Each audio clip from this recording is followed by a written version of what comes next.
হযরতে মুআজ আর মুআজের মধ্যে আল্লাহর নবীর প্রতি কেমন ভালোবাসা ছিল জানেন?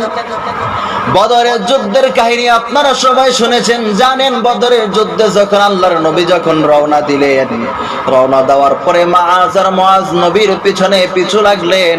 ডাক দিয়া বললেন, নবী গো, আমাদের দুই ভাইকে কি নেওয়া যায় না যুদ্ধের জন্য?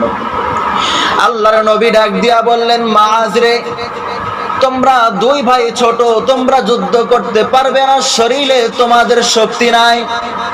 হযরতে মুআজ ডাক দিয়া বললেন, নবী গো, ওগো নবী, তাহলে আমাদের দুই ভাইয়ের মধ্যে কুস্তি লাগায়া দেন, যে জিতবে সে যুদ্ধের ময়দানে যাবে। বারবার নবীকে অনুরোধ করার পরে নবী যুদ্ধ লাগায়া দিলেন, কুস্তি লাগায়া দিলেন। বড় ভাই যখন ছোট ভাইকে তলে রাখছে, এবার ছোট ভাই কানে কানে ডাক দিয়া বলে, ভাই রে, তুই যেমন নবীরে ভালোবাসোস, আমিও নবীরে ভালোবাসি রে ভাই। একটু তোর শরীরের শক্তিটা কম কর, আমিও তোরে একটু তলে ফেলাইয়া নবীরে দেখায়া দি। কি দি? নবীরে দেখা দি। যখন এই দুই ভাইয়ের এই কানে কানে কথা আল্লাহর নবী লক্ষ্য করছেন, লক্ষ্য করার পরে নবী বুঝতে পারছেন এদের যুদ্ধের ময়দানে যাওয়ার জন্য অনেক আগ্রহ, অনেক তামান্না, আমি নবী এদেরকে রাইখা যাইতে পারি না। হযরতে মুহাম্মদুর রাসূলুল্লাহ সাল্লাল্লাহু আলাইহি ওয়াসাল্লাম যখন মুআজ আর মুআজরে যখন বদরের যুদ্ধে নিয়ে গেলেন, বদরের যুদ্ধে যাওয়ার পরে হযরতে মুহাম্মদুর রাসূলুল্লাহ সাল্লাল্লাহু আলাইহি ওয়াসাল্লাম মুআজ আর মুআজরে ডাক দিয়া বললেন, তোমরা দুই ভাই রান্না বান্নার কাজে থাকবা, আর যুদ্ধের ময়দান থেকে যে সমস্ত সাহাবী যুদ্ধ করতে গিয়া আহত হবে আসবে, তাদের চিকিৎসার ব্যবস্থা করবা, তাদের দেখাশোনা করবা। এইবার মুআজ ডাক দিয়া বললেন, নবী গো, খালি কি আমাদেরকে এই দায়িত্বই দিবেন? যদি সময় পাই ময়দানের আমার দায়িত্ব দিবেন না? আল্লাহু আকবার বলেন। আল্লাহর নবী ডাক দিয়া বললেন, মুআজ রে, যদি সুযোগ হয় হাতের মধ্যে যেটা পাইবা সেটা নিয়েই ময়দানের দিকে অবতরণ হইবা। নবী এই কথা বলে যাওয়ার সাথে সাথে মুআজ আর মুআজ ময়দানের দিকে অবতরণ হইলেন। যাওয়ার পরে দেখে একটা গাছের নিচে আব্দুর রহমান ইবনে আউফ বসে আছে। মুআজ আর মুআজ এক দরদি আব্দুর রহমান ইবনে আউফের কাছে যাইয়া বলেন, চাচা গো, আপনাকে একটা প্রশ্ন করতে চাই চাচা, প্রশ্নের উত্তর সঠিকভাবে দিবেন।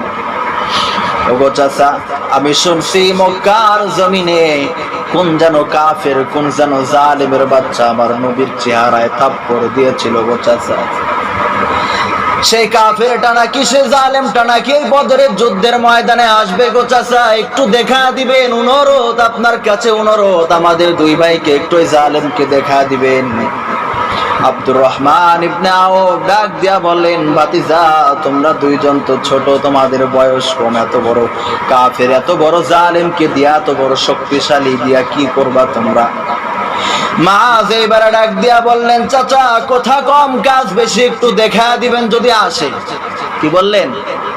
যদি আসে তাহলে দেখা দিবেন। দেখেন ইমানি পাওয়ার তাদের কত। ও মুসলমান, একটু বুঝেন, বয়স বেশি না, 15 বছর। কয় বছর?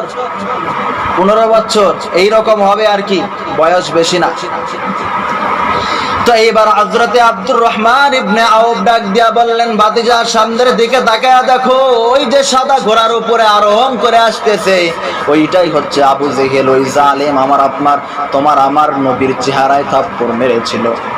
কি মেরেছিল? থাপ্পড় মেরেছিল। এইবার মুআজ রে ডাক দিয়া বলে, ভাই রে, আর দেরি করার টাইম নাই। কি বলে? ভাই রে, আর দেরি করার টাইম নাই, সামনের দিকে অগ্রসর হ, আল্লাহু আকবারের স্লোগান লাগা। সে আমার নবীর চেহারায় থাপ্পড় মারে নাই, সে তোর আমার কলিজায় আঘাত করেছে। আল্লাহু আকবারের স্লোগান লাগার সামনের দিকে অগ্রসর হ, শপথ করে সামনের দিকে অগ্রসর হবি। যে জালেমের বাচ্চা আমার তোর নবীর কলিজায় আঘাত করেছে, নবীর চেহারায় আঘাত করেছে, ওই জালেমকে দুনিয়ার জমিনে জিন্দা রাখতে পারি না। কথা বলেন ঠিক না ভাই? ঠিক মুসলমান। কাজে আমি এই মসজিদ থেকে দীপ্ত কণ্ঠে আওয়াজ দিয়ে বলতে চাই, মুসলমানের সন্তান, এই বাংলার জমিনে যদি আর একটা যদি মাআজ আর মুআজের মতো যদি ইমানদার থাকে, একটা সৈনিক যদি এইরকম পাওয়া যায়, আমার বিশ্বাস এই বাংলার জমিনে কোন নাস্তিক মুরতাদ আমার নবীর বিরুদ্ধে, কোরআনের বিরুদ্ধে, ইসলামের বিরুদ্ধে, মসজিদের বিরুদ্ধে কথা বলার সাহস পাবে না। কথা বলেন ঠিক না ভাই? ঠিক মুসলমানের সন্তান